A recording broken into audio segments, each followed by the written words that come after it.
when we say everything is consciousness, right away there's this question of, well, whose consciousness is it? Because consciousness is something a thing has, right? No, we're not saying that. We're actually saying that things are appearances in consciousness, right? We're talking about the sort of transpersonal, unbroken field of subjectivity, not a byproduct of some sort of physical interaction within a being or an organism. I think that's an assumption we make because we innately tie consciousness to intelligence and reportability. And so just to be clear, when we say consciousness, what we're talking about is that first person subjective experience. There is something it is like to be you. It's not about your behavior. It's about your intrinsic essence. The reason it's spooky, the reason that people say it's weird, these results in quantum mechanics, is because they're assuming physicalism. And then they say, well, this is weird, because how can it be that this is the case? This doesn't go along with my physicalist assumptions. And then they say, well, God, it's just so spooky. But if you think about it from an idealist frame, right, the two particles that are supposedly two, right, like, are a representation of a single mental process. And so the fact that they're correlated with each other on the screen of perception doesn't present the same kind of spooky problem that you have. And so it changes the weirdness to something that is understandable. So physicalism would have, because it says that physical stuff comes first, it would have the problem of mind. And then so some people want to say, well, under idealism, since mind comes first, you have the problem of matter. The thing is, one of those problems is soluble, the other one isn't. Hey, what's up, everybody? Today we're going to do something a little bit different. We're going to be picking through some comments that we've accumulated on our channel throughout like the 22 or 23 videos that we posted as of yet. We're somewhat of a new channel, so if you enjoy this kind of content, drop us a subscribe, drop a comment if you want. We might feature it in a future video, but I thought this would give us a good opportunity to kind of explain the view of idealism a little bit. There's a lot of misunderstanding around idealism in particular, and our skepticism around physicalism. So I thought, YouTube being YouTube, most of the people that are going to be watching this are not subscribed to us and have no idea who the heck we are.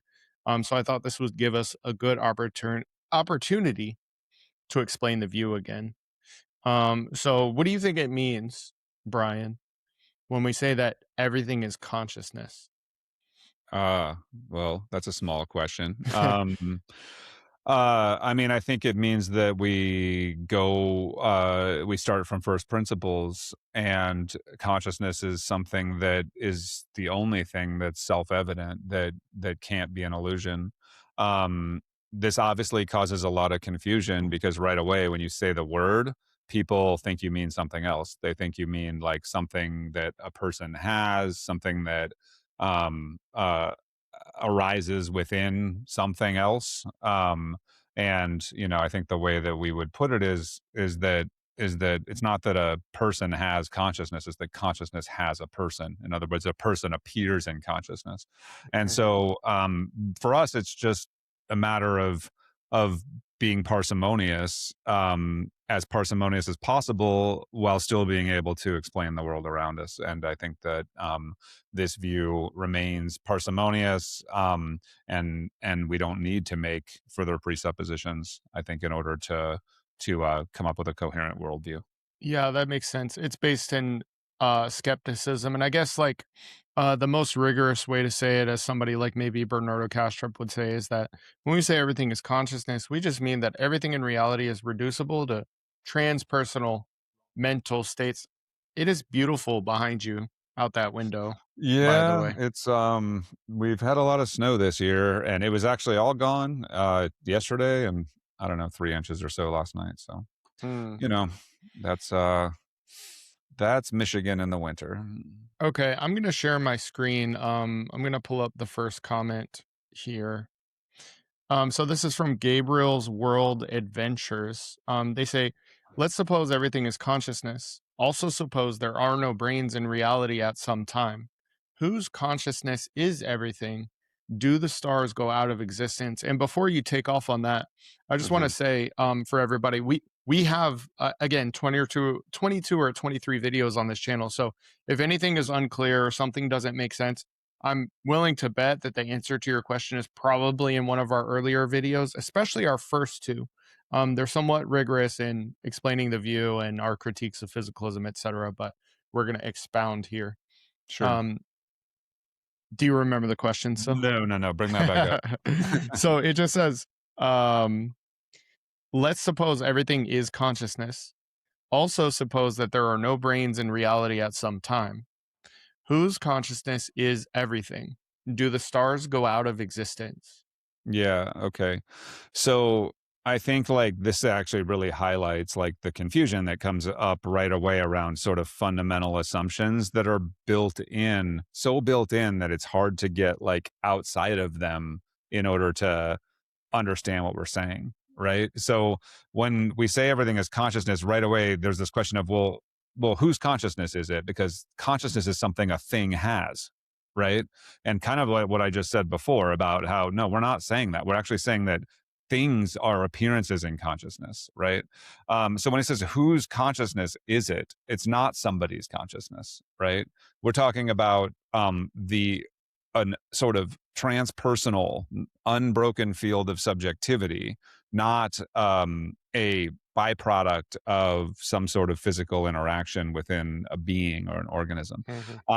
And so this idea about whether or not the stars disappear. So I think that you have to think about what we're saying in terms of not that there's like no world outside of my own mind, like, or like, you know, he's saying before brains were there, because there's this assumption built in that consciousness is something that comes out of a brain. So the idea is like, oh, does that mean that before brains there was no consciousness, meaning there was no existence, right, in time?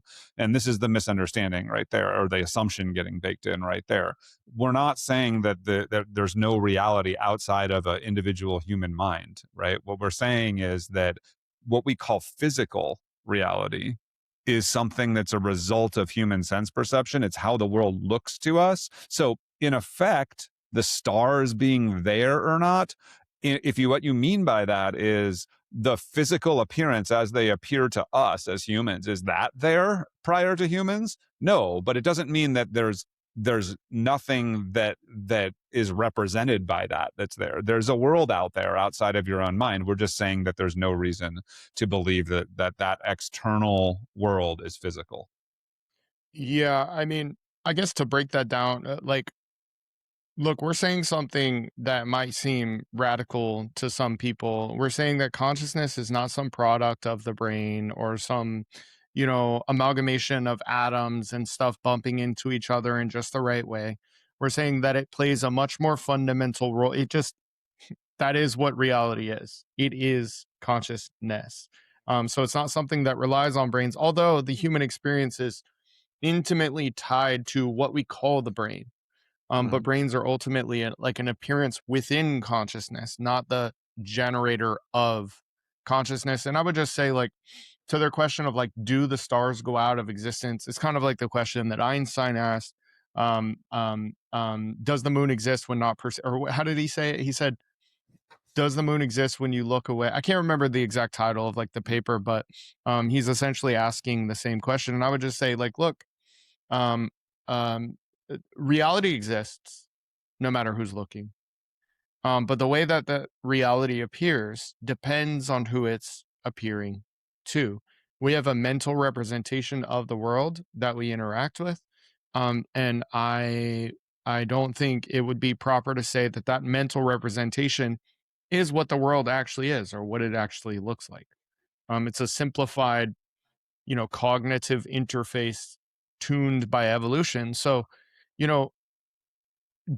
does the appearance of stars still exist if it's not appearing to anybody? No, of course not. Yeah. Right?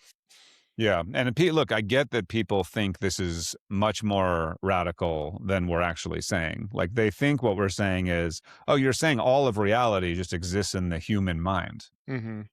It's very Yeah. easy to make this mistake because we just say consciousness is fundamental, and they go, okay, well, number one assumption is consciousness is something generated by a human brain. So if that's what's fundamental, there is no reality outside of the human brain. That's basically the calculus right there, right? And Yeah, that is it not what collapses we're into saying. solipsism. Yes, exactly. And it's just a matter of not being able to get away from something that you actually don't know is true or not. This is the thing. I think it was Mark Twain who said something like, it's not the things we know that get us in trouble, but the things that we know but that just ain't so, or something along that line. And like, there's an assumption that gets built in, like, okay, well, we know consciousness is something that arises in a late stage in the universe, as a result of certain types of matter forming in certain ways. But this is just not something we know. It's just not at all something we know. It's an And so, assumption. If I go could just really quickly say, like, I think that's an assumption we make because we innately tie consciousness to intelligence, and reportability. And so, just to be clear, when we say consciousness, what we're talking about is that first person subjective experience. There is something it is like to be you. It's not about your behavior, it's about your intrinsic essence. yeah. And yeah, again, I just think that we oftentimes in our thinking conflate this with intelligence or reportability or some kind of measurement of behavior, which is Re- why we yeah. associate it with brains. Maybe reflective self-awareness, like Hmm. you have to be conscious that you're conscious to be to be called consciousness. And look, that's a way of speaking, to say like, well, right now I'm conscious of what's going on in front of me doing this podcast, but I'm not conscious of the rest of the room or something, right? But that's Hmm. not what we mean. Right? That's certainly, there's like, what your actual self-reflective awareness is focused on is something that probably would be tied to like a brain being present in that kind of Right. thing. What we're talking about is just the basic fact that there's something going on, that the lights are on, you Hmm. know. and Hmm. and this gets confused, I think, as well. And then of course there's the idea, just getting away from the idea that this is something that a thing has, rather than something a thing appears in, is another step that just people go, no, I Hmm. can't. Like, and then what happens is, you're talking past, now we're not talking to each other anymore. We're talking about different things, and confusion reigns, kind of, Yeah. Yeah, I don't have much to add to that. I have this next one pulled up, if that's Sure. cool, unless you had Yep. anything else. Okay, so this one says matter doesn't exist, but Mike Tyson once said, everyone has a plan until they get punched in the face. Right. He's Right. kind of doing the thing. Who was the guy who refuted Bishop Berkeley when he kicked a rock and he said, what did he say? He's basically I saying, refute it thusly. I yeah, I refute it thus. Yes. He's basically saying, like, look, this is just based on a misunderstanding. I mean, you can answer first if you want to, but I think this is based on a misunderstanding of what idealism is trying to say, right? 100%. So like, you shouldn't step in front of a bus. Mm. Still, even as an idealist, you shouldn't. Shocker of all shockers, you shouldn't. Yeah. You shouldn't step in front of a bus.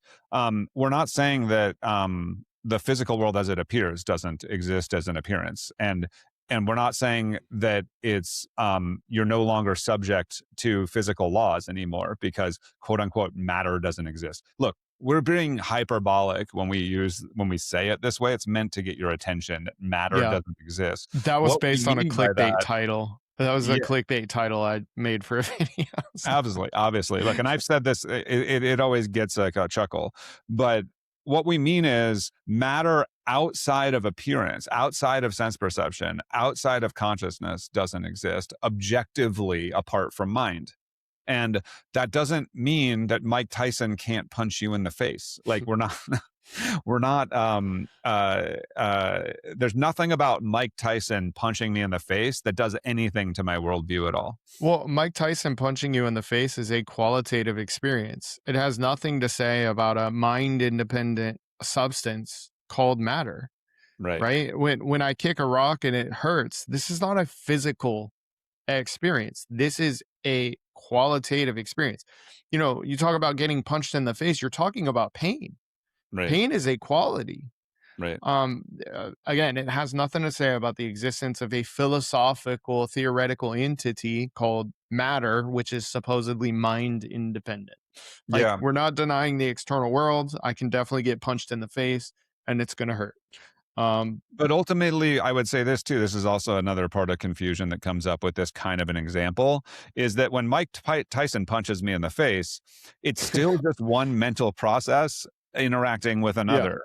Nothing physical has happened. Like the physical is just what that looks, that one mental process interacting with another one looks like to sense perception. And Hmm. so all of that, there's a kind of dualism that can come in when somebody says, well, look, this physical thing caused this mental thing that's happening. And you'll hear this from a physicalist a lot of times. And you go, well, wait a minute, what's this mental thing? Is there two things now? Right? Is there the mental or the experiential, and then the physical is two separate things? And the physicalist doesn't even really mean that because they're supposed to be a monist, and we are saying, yeah, we're a monist too, but we just think that that substance is mental, and the physical is an appearance. Hmm. Yeah. So we're not saying that the world doesn't appear to be solid per Mhm. se. We're not saying, we're just saying, yeah, we're talking about the philosophy of what is this theoretical entity Yeah. It's called matter. ontology, not how it behaves. Science Right. is perfectly fine for describing how it behaves on the screen of perception. Right. Okay. So moving on here, you'll like this one probably. Gregory Lewis says, I think it's good to cover the incoherence of physicalism. You have to be careful with quantum because it changes what physicalism means, but doesn't really get at the heart of the hard problem. I mean, I love quantum and would love to hear what you have to say on it, but I feel like any arguments either go past those who don't understand it or fail to address the beliefs of those that do understand it. Yeah. Okay, so this is wonderful. I love this comment. Hmm. Uh, there's a idea that like if we move from classical to quantum physics, we've somehow metaphysically shifted out of physicalism, and we're now talking about a new ontology. But that's not the Hmm. case. This doesn't, um, other than at a very superficial level of like what somebody might call materialism, or like that everything's little building blocks of stuff. It doesn't move out of the core problem with physicalism, which is that you're still just talking about descriptions of reality rather than reality itself. It's still quantitative in nature. It's still a measurement. And I mean, Eddington, I've probably already read the quote on here, so I won't read it again. But Eddington's quote about how that our activity in the physical sciences has shown us that we're not looking at a concrete reality, but a shadow world of symbols, right? Was a result of the results of quantum mechanics, and um, it's still talking about symbols. And so the hard problem is about going from a symbol to that which it symbolizes, and that's just as much in Yeah. effect still. And then one more thing I'd want to say too is that talking about this problem in terms of quantum physics takes it into the realm of science, and we're not talking about a scientific question. Um, there is a thin connection in that the empirical results from science contribute to the empirical adequacy of an ontology, and quantum physics, some of the results from quantum physics make physical, like reductive physicalism, um, less empirically adequate. Hmm. And so in that there's a thin area where this does play into the discussion ontology, but what tends to happen instead is people say, let's talk about this in a scientific frame, and that's how we're going to solve this problem of isness, and that's just not in the right category of method to use. Yeah. So to like zoom out a little bit, um, uh, for the people watching and listening who might not be aware, like at the at the beginning of the 20th century, so the early 1900s, we had what you could call the quantum revolution, I guess, where uh There's a paradigm shift within science. yeah, it was a scientific paradigm shift where everything stopped being described so much as like tiny little billiard balls, and more in terms of fields and wave dynamics and probabilities, and these kinds of things. Like the double slit experiment was a big thing. We're talking about Erwin Schrödinger, we're talking about Max Planck, we're talking about Niels Bohr, all these kind of people, Einstein as well, spooky action at a distance, right? So all of this like shifted the scientific paradigm, but it's important to point out that it's still physical. Technically, whatever is physical is that which can be fully described with quantities alone. And so like a quantum field or a superposition is technically still physical. So it didn't like falsify physicalism, but it changed from materialism to physicalism. Um, and so I guess what I'm trying to say here is like, um, you can look at that and see the shift, but it doesn't necessarily mean that physicalism is false. Yeah, I don't know if that makes sense. it doesn't do much. I mean, there is a sense in which a certain kind of reductive physicalism, you know, it becomes very much empirically inadequate. I mean, the experimental verification of Bell's inequalities and what's happening around entanglement Well, doesn't really fit with local realism. let's And make that so, simple. yeah. Let's make that simple. I gotta fly. Get out of here, fly. Um, so Bell's inequalities. Okay, so there was this guy named John Bell, who wrote a mathematical proof. It was an inequality. And I'm not a physicist, but just broadly speaking, generally speaking, and basically what he was saying, it was about quantum entanglement. He was like, look, if you find correlations between distant particles that are above X, then local realism must be false. And so we've had experimental confirmation of these correlations being present over many, many decades. And so the conclusion was that local realism is false. And there was a Nobel Prize awarded for this in 2022. And just to kind of break that down a little bit further, and then I'll let you like kind of continue what you were saying. Um, Within local realism, there's two concepts. There's locality and there's reality. Locality is just the idea that like information can't travel faster than light, or like that only things that are close to each other can affect each other. You can't have like action at a distance with no like mechanistic connection between the like stuff, like particles or whatever. That's locality. Reality is the idea that physical stuff has definite physical properties, no matter who's looking, no matter who's measuring or not. And so like these experimental confirmations of Bell inequalities tell us that we have to give up at least one of those concepts, if not both. So either locality is false, realism is false, or both, which is local realism. Right. And if you're a reductive physicalist, you kind of count on those. So that's why we say it like hurts That's the right. empirical adequacy of physicalism. Yeah. But this is also like not the right realm to even discuss this. Like, yes, it does speak to it. It's not nothing when it comes to the ontological discussion, but there is much stronger grounds in evaluating physicalism's claims that make it just not tenable to begin with, you know? And and then the other thing to notice about it is that the reason it's spooky, the reason that people say it's weird, these results in quantum mechanics, is because they're assuming physicalism. And then they say, well, this is weird, because how can it be that this is the case? This doesn't go along with my physicalist assumptions.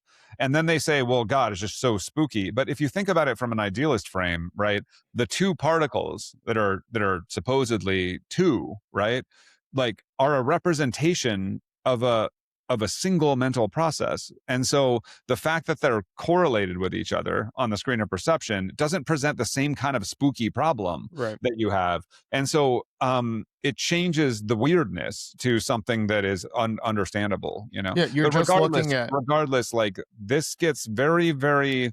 What I don't like about it is it sort of nods to this idea that what we should be doing is doing science to figure out what stuff is. And that is what a physicalist wants to say, right? A physicalist wants to say, yeah, okay, we're talking in the right realm now. We're talking about science, so we can prove our physicalism through this. No, it's not. All you can do is maybe, find empirical evidence that perhaps falsifies or at least makes it less probable that your ontology is correct. Yeah, I mean, because what you see is epicycles, right? And just so like to kind of roughly explain what an epicycle is, um there were like at some point in history we were trying to understand like planetary orbits using like perfect circles.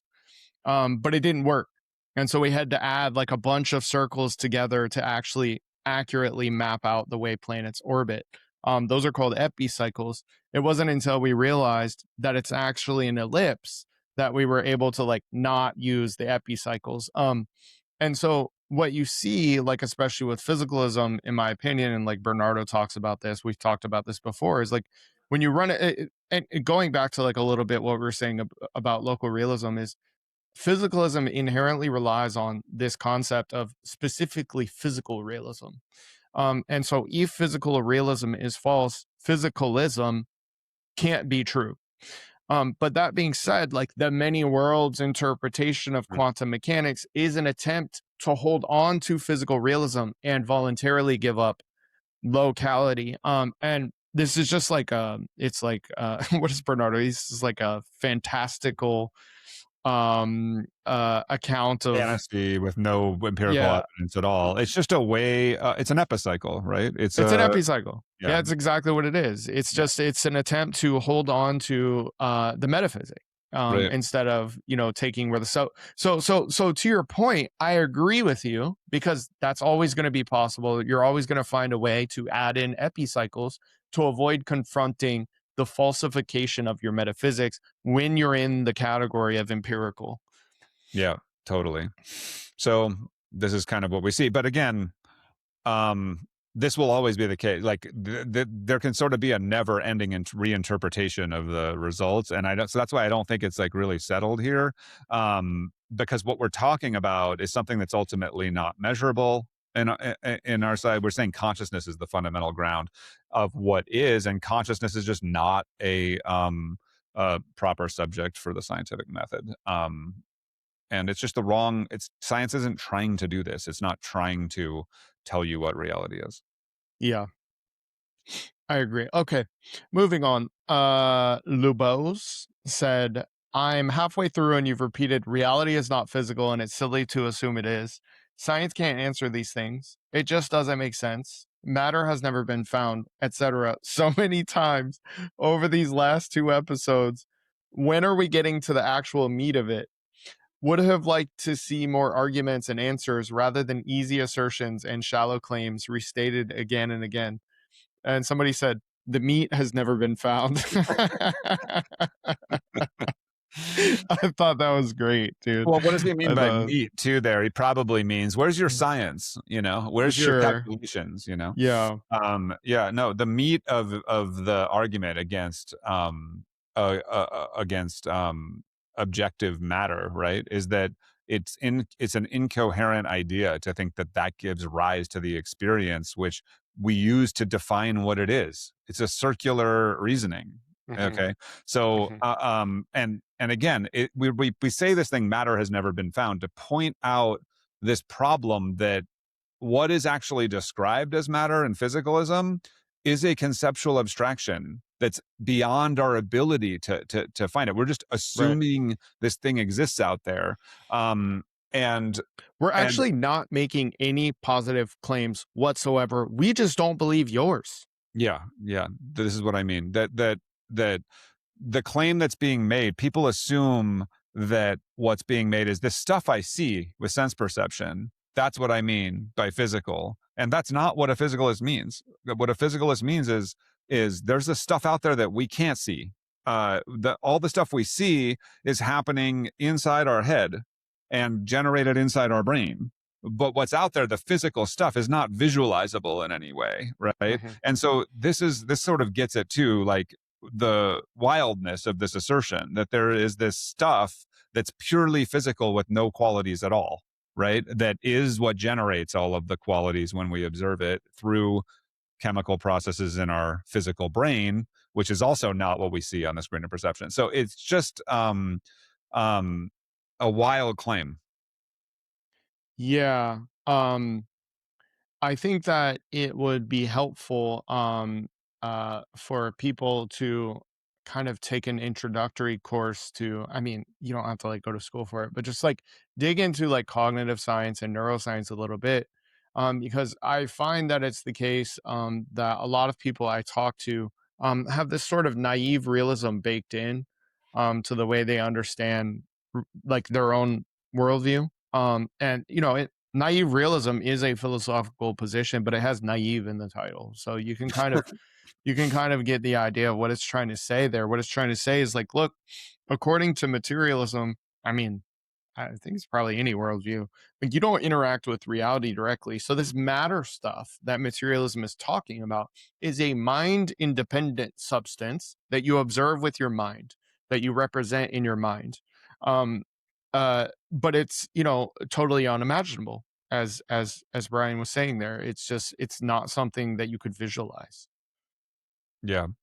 So the meat of it, I love that response. Like, the meat has never been found. Yeah, the meat has Uh, never been found. yeah, I mean, if you're looking for a some sort of scientific proof of consciousness, there is no meat there because that's just not a thing. It's not even a thing that one should expect to have. The meat of this argument has to do with evaluating physicalism as an ontology, conceptually, Yeah. philosophically, Mhm. using logic and reason and the tools of philosophy. So we're talking about philosophy here. We're not talking about science. Yeah, the meat is just this. Materialism seeks to explain mind in terms of matter, but needs mind to explain matter. And so it's circular, and this is what leads to the hard problem of consciousness. I It's think actually that a this very is simple mistake. It's a mhm, super simple mistake that sounds complicated, but it's almost too simple for people to see it, you mhm. know?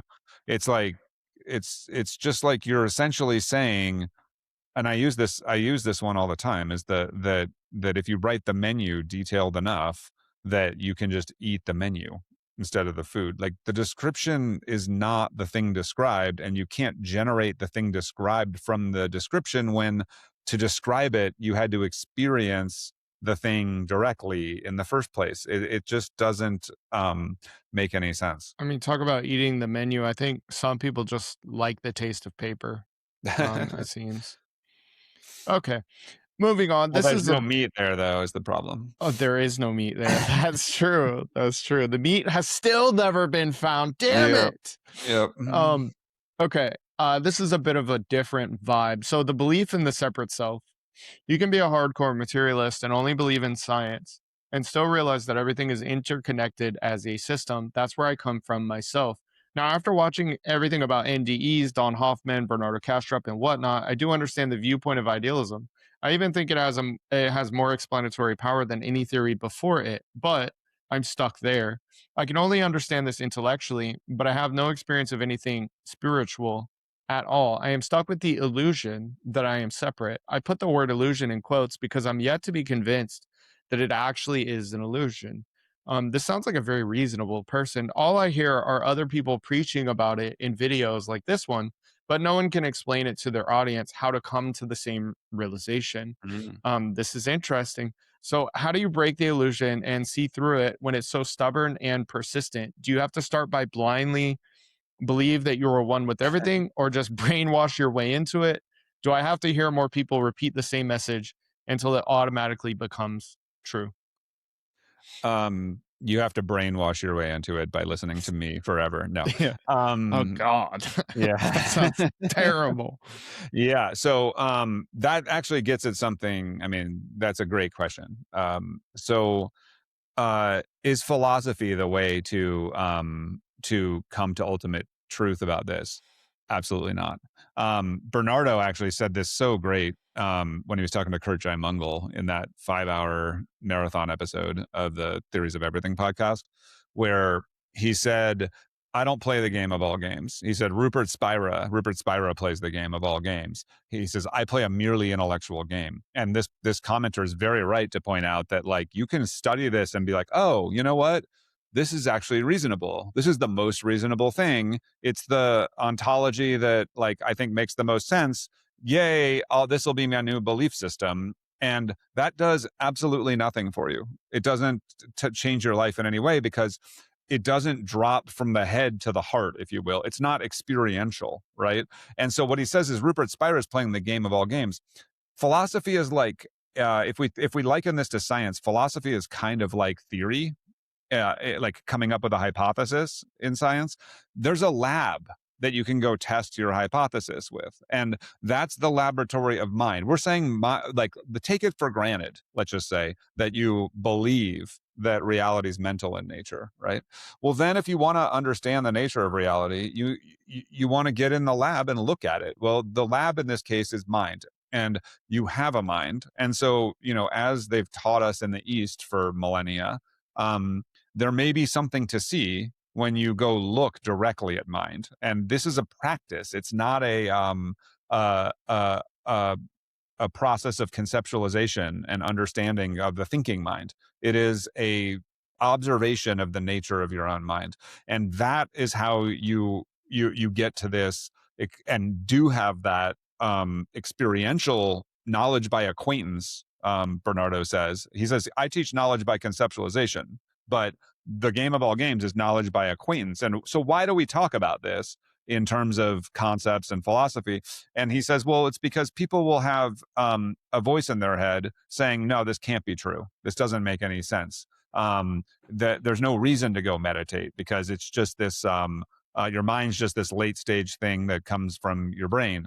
And they just believe that this is true, and they go, well, there's no reason to look. And so the reason to even talk about this is just open your mind to the possibility. But yes, do not believe us. Do not take on what we're saying as a religion or a concept or an ideology.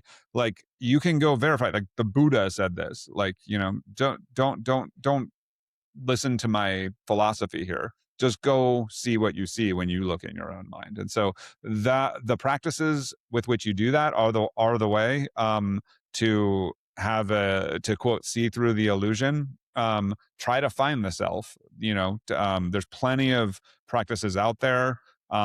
If you're a sort of scientifically minded, I would dare I say physicalist minded person, somebody like Sam Harris and his Waking Up app is a good place to learn about these kind of things because they'll be talking your language. But there are tons of practices out there. And in the West, we don't even think of that as like a third way, to get at reality. We have science, we have philosophy, and then introspective practice is like atrophied in the West. It's just something that we haven't put a lot of effort into. I mean, maybe, yeah, I mean, so what you're saying is you have to go and see for yourself. It is a practice that you have to develop. I mean, there are other ways, I suppose, too, that maybe I won't get into, but I mean, just to kind of give a little more insight on that. You kind of had your spiritual awakening through internal family systems, right? I don't know if you want to say a little piece on that or Yeah, not. I could. And you could watch the video with Amir that we did too, if you want to hear more about this. But Yeah. internal family systems is a psychotherapy modality, but it borrows from Eastern practices of meditation. And you're seeing this all over the world of mental health, is mindfulness and that kind of thing. And ultimately, anything that gets you to look at the nature of the self, how does your psyche work, right? Even Jung was talking about this, since the beginning of therapeutic practice, will give you a chance to see actually the nature of your mind. And so it'll be different for absolutely everybody. I wish we could tell you, like in the comment, it says, can you give me step 1, step 2, step 3, and then boom, you see through the illusion. Unfortunately, no. That's not how this works. A lot of it has to do with your conditioning coming in and the way your mind starts, and so however, all we can say is, generally speaking,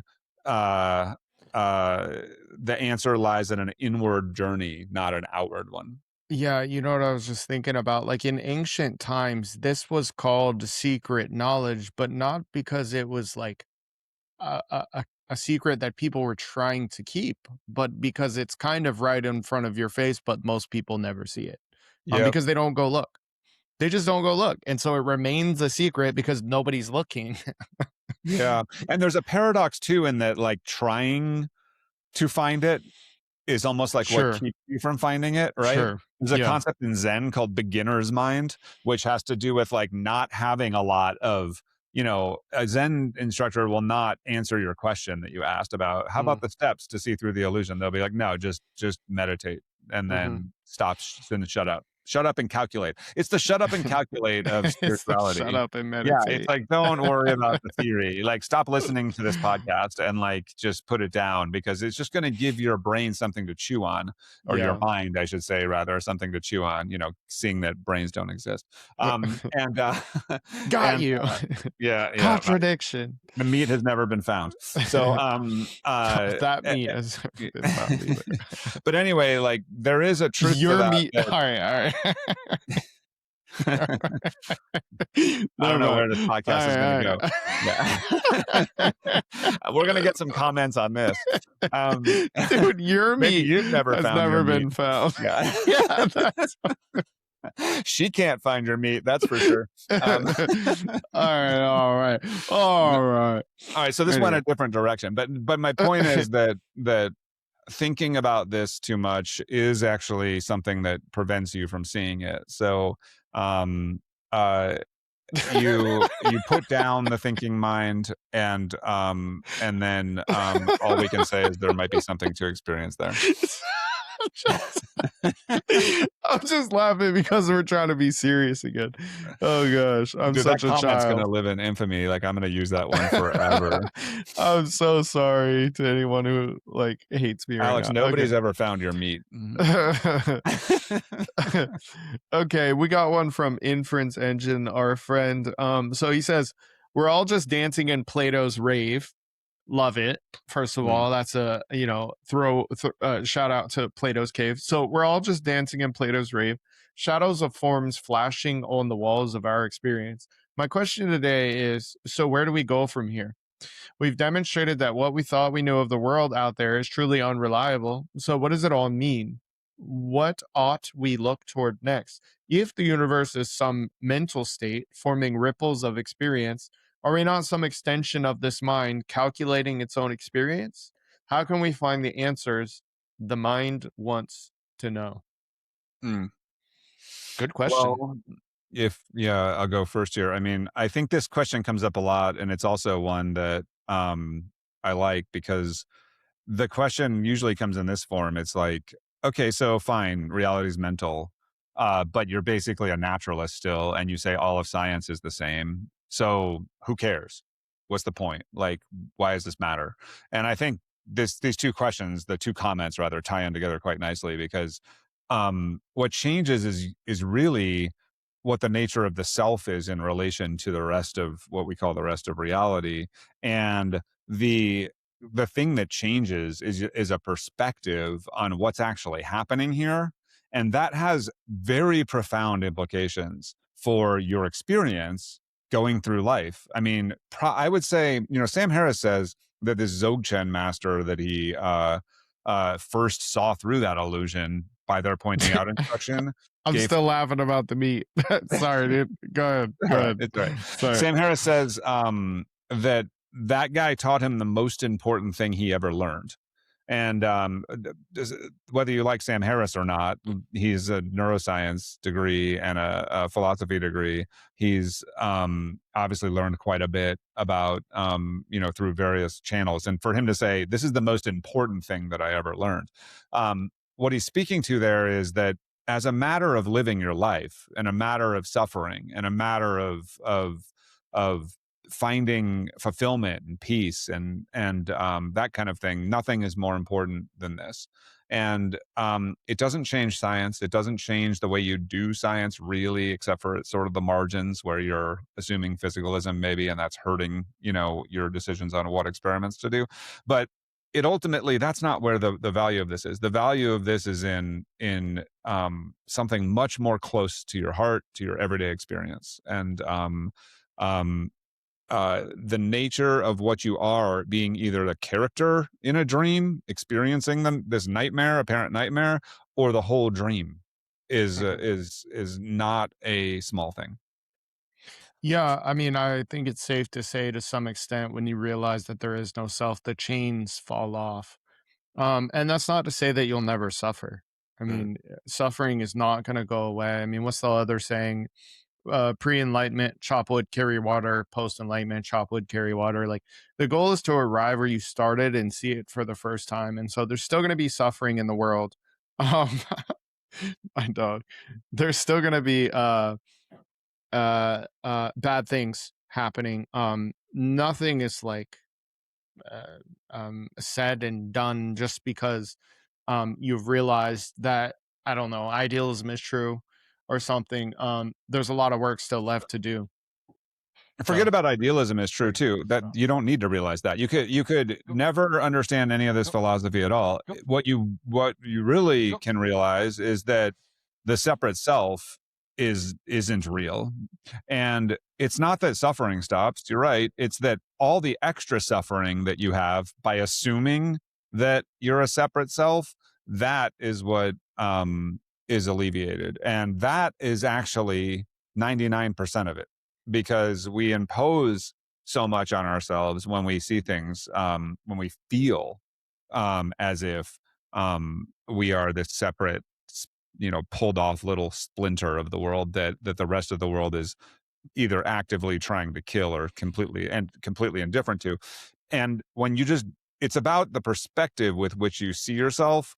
That's true in one sense. You are this separate character in the dream, in a limited sense, but that if that is all you think you are, then that basically runs your life. I mean, it completely changes the character with which you yeah, walk through life.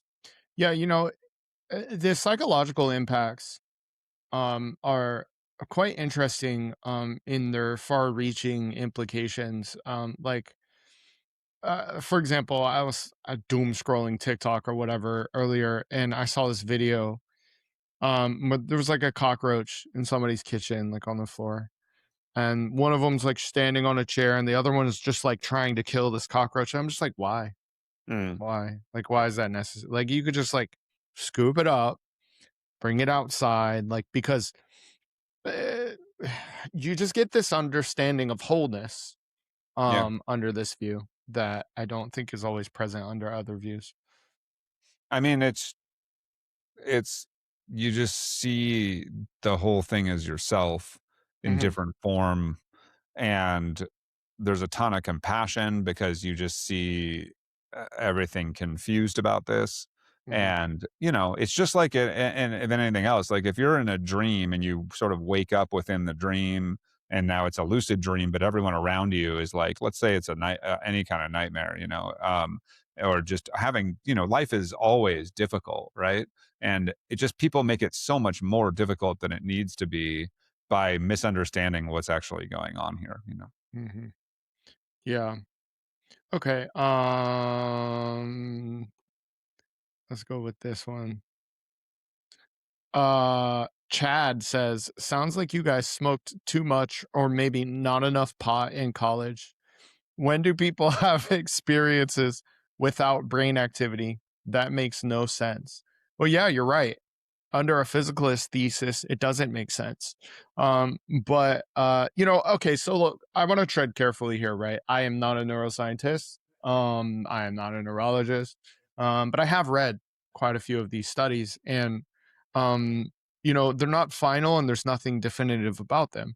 But I think what we were probably talking about in that video is these cases where people are maybe under the influence of entheogens, psychedelics like psilocybin or DMT, and what they see is reduced metabolic activity over like globally throughout the brain, especially in the default mode network. So we see a deactivation of the brain overall.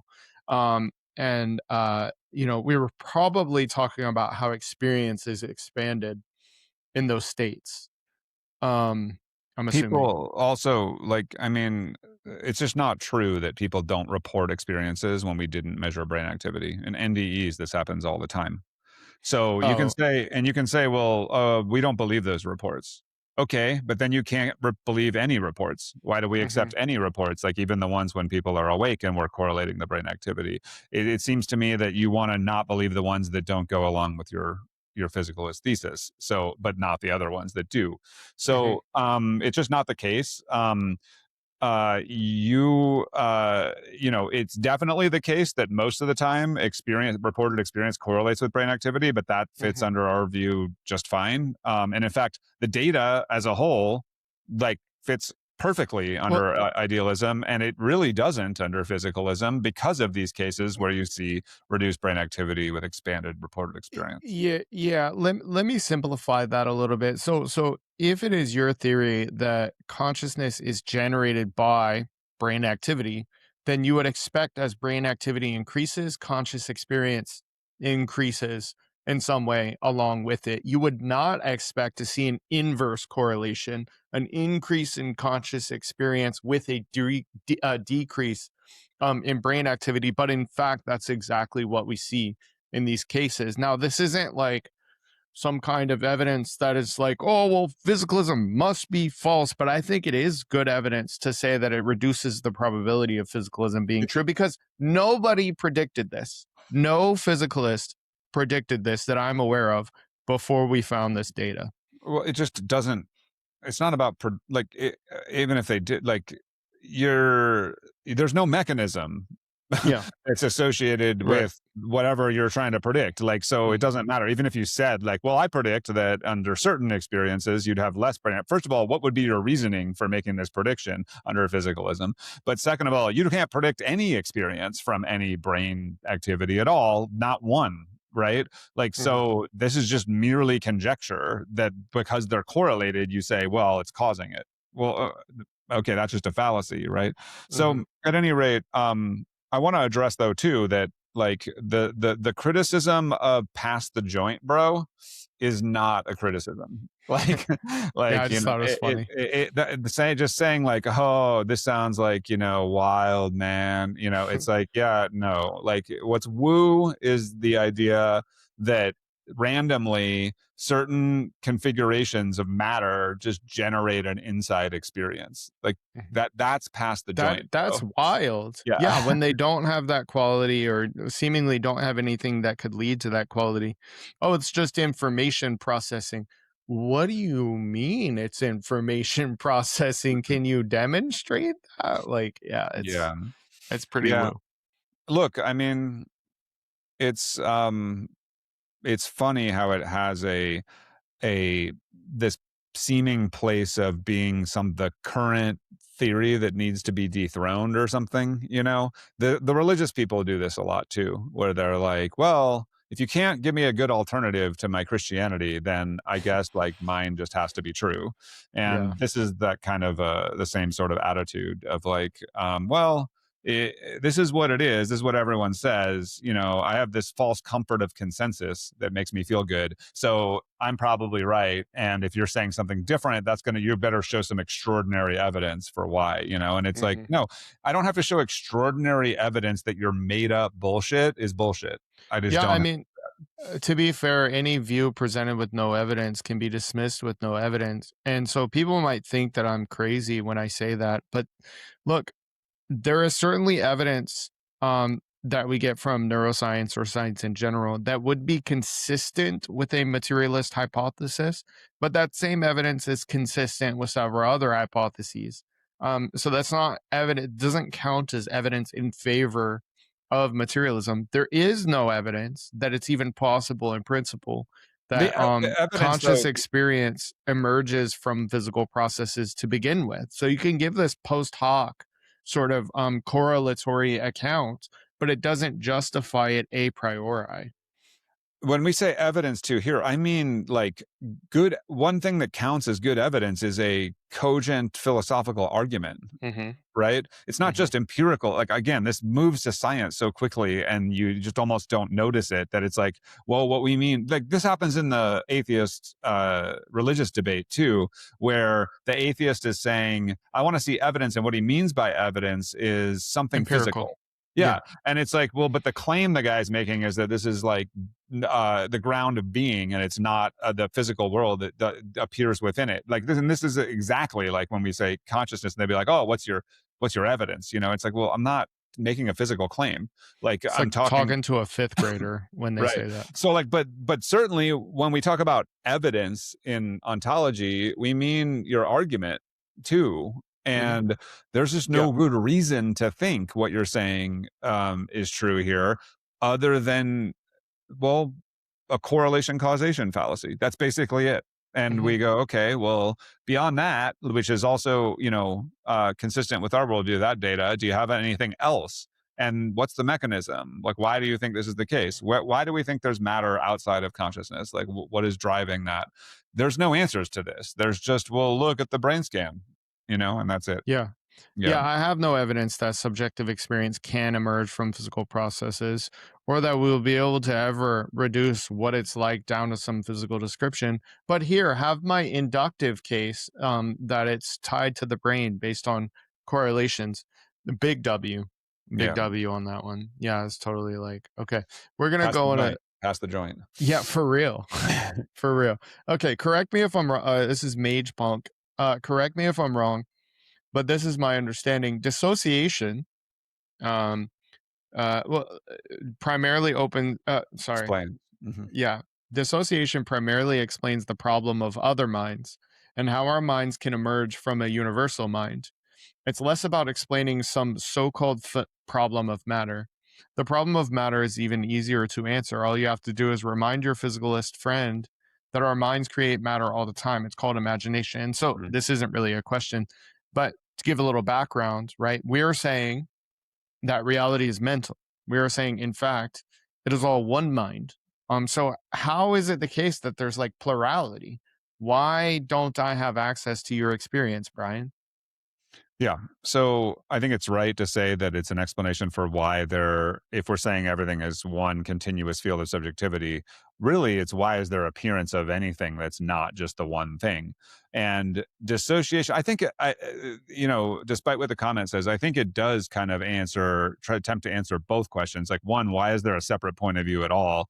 And then why does physical matter appear to that separate point of view? And we have a very clear example of this every time we go to sleep and have a dream. This is dissociative. It's a dissociative process. You've now forgotten who you are, which is the dissociation. You've forgotten most of your mind, and you are now shrunk down into this other point of view that's dissociated. And guess what appears to that point of view? A physical world. But what is that physical world? The physical world that appears to it is other mental states that appear to this dissociative point of view that are in your single mind. So this is just something that we see in the nature of mind that happens. And when somebody asks for, oh, okay, you're going to say the hard problem is the hard problem and I can't get mind from matter. How do you get matter from mind? You can point at that and say, it happens to you every day. Why is this a big problem? Yeah. I'm going to be honest. I was looking to see what the next comment would be. But I don't have much to add Yeah, to but that. I thought that think was a then good the point response. here is just to say that dissociation does give an account within idealism that a physicalist asked the same question about how do I get mind from the matter is just completely dumbfounded about, where it's like, well, I don't have an example of that. I can't point to anything. I can't explain a mechanism where it logically follows that third person facts will give rise to first person facts. There's just nothing to go on other than either emergence, which is like A magic, magic word. or just trust me, bro. That's what it is. Look at the brain scan, right? And so, but on the idealist account, we just say, oh, well, we see mind create matter, and to the point, imagination, uh, certainly hallucination, right? Like you're actually seeing appearances, right, that are mind created, if you will. So it's just not as much. It's not the same kind of hard problem that you have, and in fact, it's something that we see all the time. It's very common.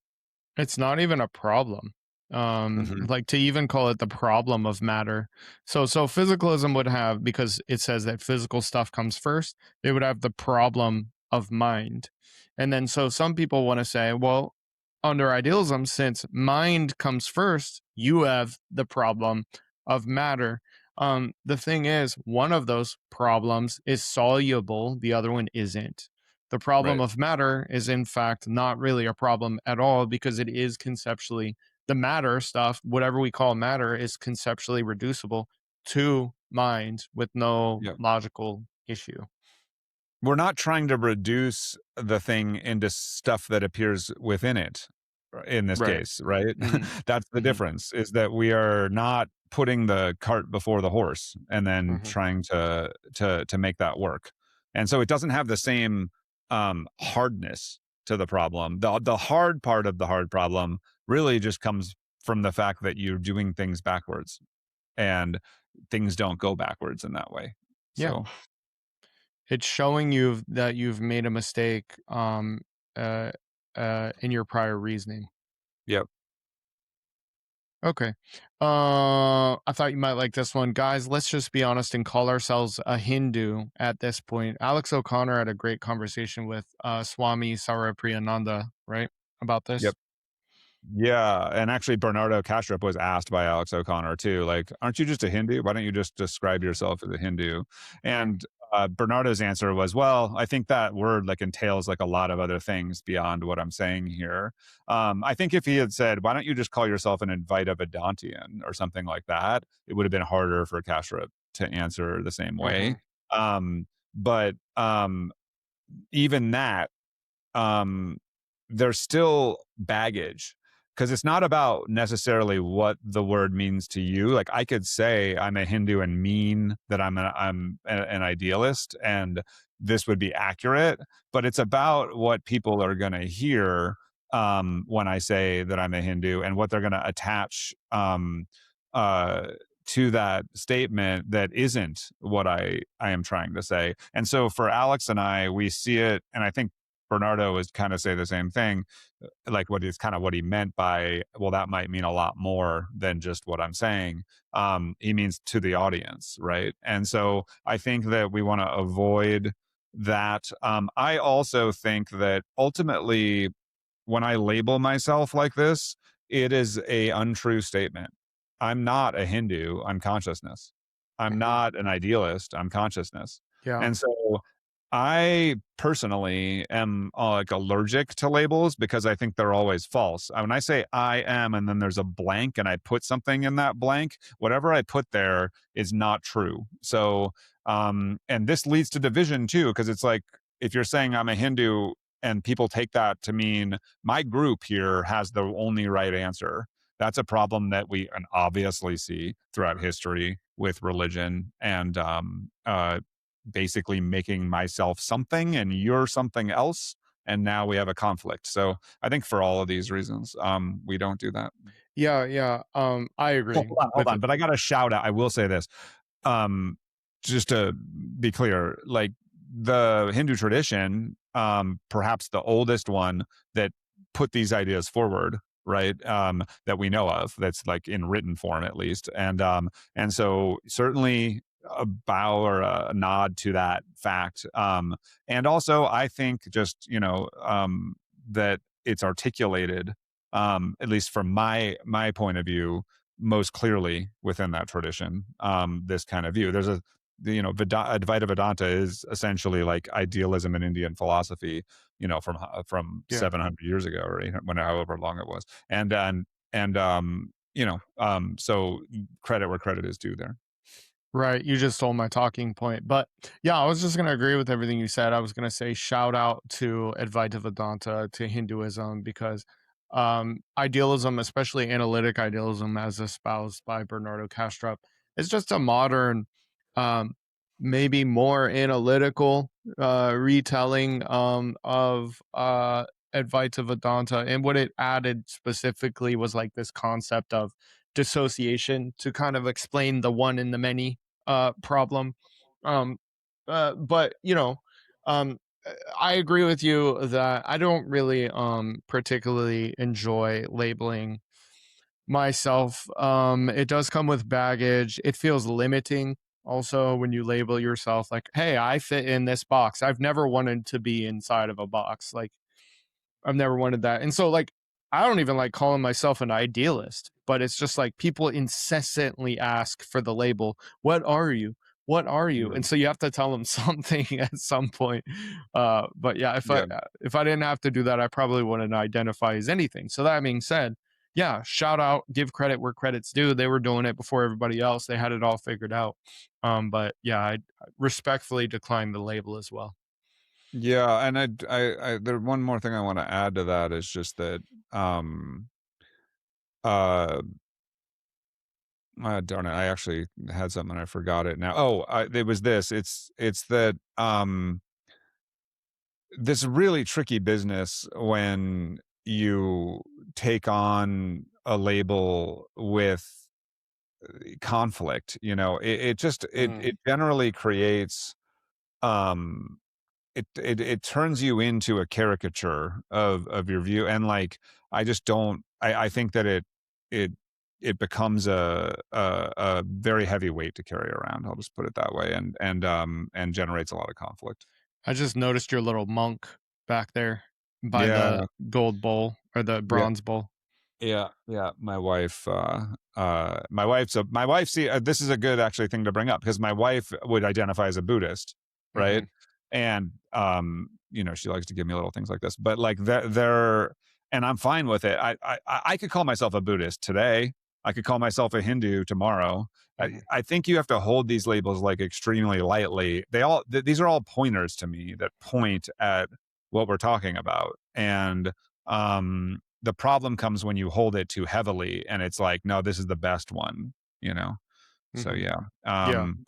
Yeah. But also like there's a tendency in the West, certainly in like the atheist physicalist community, to be like, oh, all religion is just total nonsense and cope, and there's nothing to it at all other than people who are afraid to die and want to make up stories. And that's just like a extremely naive, like nuanced view that doesn't understand anything about, what it is they're criticizing. David Bentley Hart talks a lot about how the caricature that atheists tend to knock down is a straw man, like that's not even on the Yeah. subject. And unfortunately there's plenty of religious people that play into the straw man by Caricature. essentially adopting it. Yeah. Yeah. Yeah. Yeah. Yeah. Yeah. Yeah. I agree with everything you're saying. Okay. So shifting gears here a little bit. This might be the last one. But a little background on this comment. So I like to criticize physicalism by saying that they have a problem of isness. So, like, to kind of briefly go over it, I would say that physicalism is the idea that everything is physical. This notion of physical, or the definition of physical, comes from physics, right? Fundamental physics has a particular way of describing reality. It describes reality in terms of relations and behavior. It's purely quantitative. And so, like, an electron, for example, if you ask what an electron is, and Alex O'Connor does a good job explaining all this too. Maybe check his channel out as well. Um, but if you ask what an electron is, they would say like it has a negative charge, and you ask, okay, so what is a negative charge? It would say like a negative charge repels other negative charges, and so like it's a description in terms of what it does, right? But we don't really know what it is. And same thing, like an electron has mass. Okay, what is mass? Mass is like resistance to force or something like that. But again, it's a measurement of behavior, not actually what it is, but instead what it does. And so here we have an interesting exchange. Fuzzy Jeff says, you called it physicalism's problem of isness, but I don't see where is the problem. Things are defined by their relationship to other things. Like, yes, that's how science operates. The question is, can we say that this body of physics is all there is to say about reality? Because that is the positive claim that a physicalist is making. When they say that everything is physical, they're saying, look, the only things that exist are those things which physics describes. But if it only ever tells you what stuff does and Yeah. doesn't ever tell you what stuff is, then you have a problem of isness. Well, the thing is Um, they are saying what it is though too. Like they're saying what it is the description.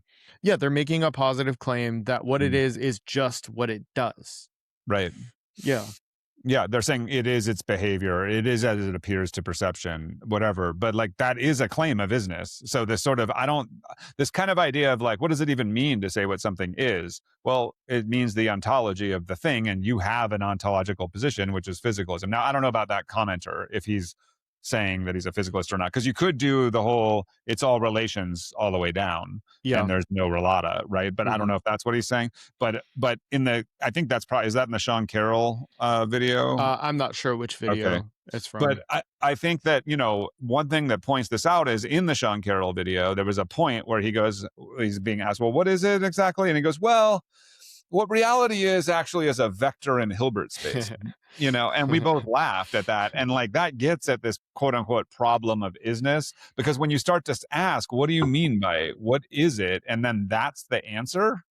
It's like obviously deficient, right? Yeah. There's something missing from that explanation about what things are. And so, you know, again, this all relates back to experience versus measurements of experience. And the physicalist is certainly making an isness claim. They're making an isness claim that the measurement is the thing, is primary. Yeah, so the critique here just focuses on, like, okay, I'll give another example. If I were to ask a chess grandmaster what a bishop is, he would describe a bishop in terms of the way it moves. He would say that it moves diagonally across the board. It cannot jump other pieces. It plays a certain strategic role in the game. That's what it is. And if I kept pushing the chess grandmaster, he's not going to understand the question. He's going to be like, bro, why are you at, like, that's what it is. It is what it does. And so that's a perfectly acceptable answer in a limited context. And the context is science. That is how we do science. That's how we make use of the world. That's how we put the world to work for us in very specific ways by knowing how it behaves. But when we have these deeper questions of like, what is reality? What am I? What is the ontological nature of reality? This is totally and woefully inadequate to explain, to answer those questions. So this person also said, so tell me what the nature is then, because I'm saying you're not telling me what the nature of an electron is. You're just telling me what it does. I can't, they say, I can't think of a single thing about a bishop not explained by relationships to other things. So he's saying he can't think of a single thing about reality that's not explained in terms of relationships to other things. I know one thing: consciousness. Consciousness is the one thing where the isness is not defined by its behavior. It's the intrinsic nature of me. Right. And that's why we say it's the only thing that's self-evident that can't be an illusion too, because it is the undeniable fact of existence that there's something going on. Right. And you know, and that's maybe similar to, I don't know if we're gonna do another one or not, but like this idea, what comes up is you have to end up denying that to hold the position about there not being a thing. Because basically what he's saying is, okay, all there is these relations. There's no room for consciousness in there then. And so you have to ultimately end up saying, well, that probably doesn't exist, because the ground of all this being doesn't need a relation to exist, right? All relations exist within it. It's about the fundamentality of what you're talking about, like what is necessary as the ground, you know, and that's what we're trying to get at. And when you say, well, there just is no ground, it doesn't work. Yeah, you're using isness to define relations, and you turn around and say that those relations are all that exists and the isness doesn't. Right. Yeah. So it's just a hard problem over and over and over again. Yeah. Okay. Well, if you guys are still here, I would appreciate if you subscribe. Did you? Are you good? Are we done? Yeah. For sure. Okay. All right. Subscribe to us. Drop us a comment. We plan on doing one of these videos like every once in a while. So if you ask some really good comments, that would help out for the next one. A lot of people are just talking shit in the comments. Yeah. If anybody can help us find our meat, let us know. All right. Goodbye, everybody.